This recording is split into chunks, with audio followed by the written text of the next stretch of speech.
I want to get back to what you think are, what questions are legitimate religious questions asked of a candidate. And it seems to be that, and this is also what, Professor, you touched on Sunday, that, if it is a religious question that maybe indicates, how their moral compass will help them govern, if they believe in certain religious ideas and it will compel them to support foreign aid or something like that, that's certainly a legitimate question. What if it's a religious belief that they say will have zero impact on how they govern, but it's maybe something that reflects who they fundamentally are as a person?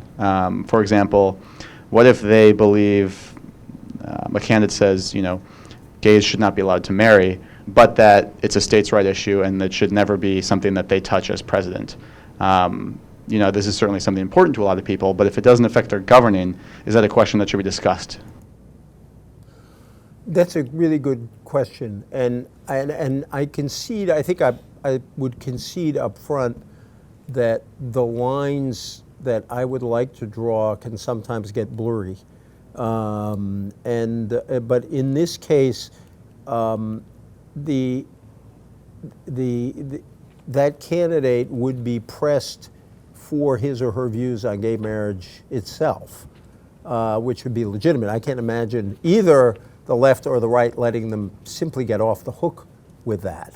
And so then once they're pressed on that, I think it's fair to ask, to what extent does this arise from your religious convictions? Although I'm not sure that second question helps you that much, because it probably does in some way, for someone who is opposed to gay marriage, have something to do with their religious beliefs. I guess the question is, where does it help you fully understand them?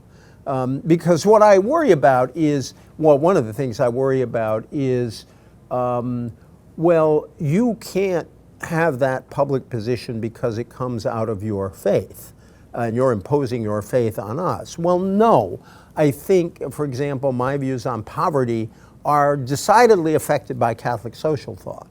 Now, I believe that in a pluralistic society, if I'm a candidate, I have an obligation to argue for the programs I would support on grounds that I can't just say, God says we should do this, therefore you should pass my Omnibus Poverty Act of 2013.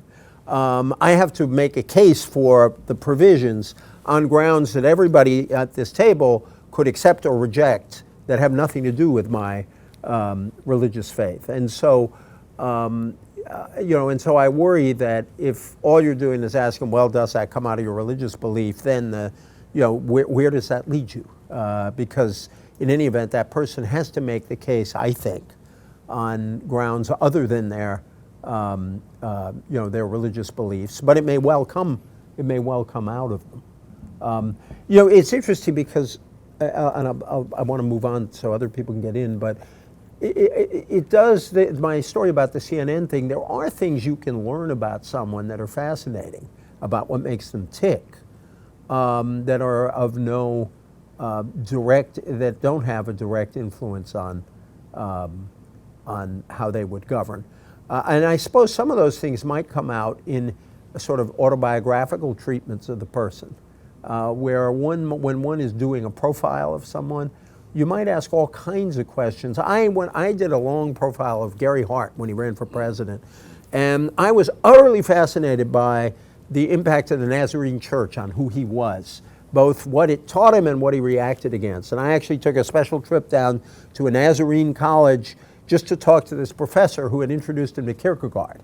That was back in the days when journalists could say, I want to go for one interview to this town in Oklahoma. I can't remember if it was Oklahoma or I can't remember where that Nazarene College was, and it was fascinating. And I did write some about that because I thought that was central to who he was, even though publicly he did not, it was central to his biography, even though it had no obvious impact on his public life. So I think there is, where my line gets difficult, I think, is on the question of biography.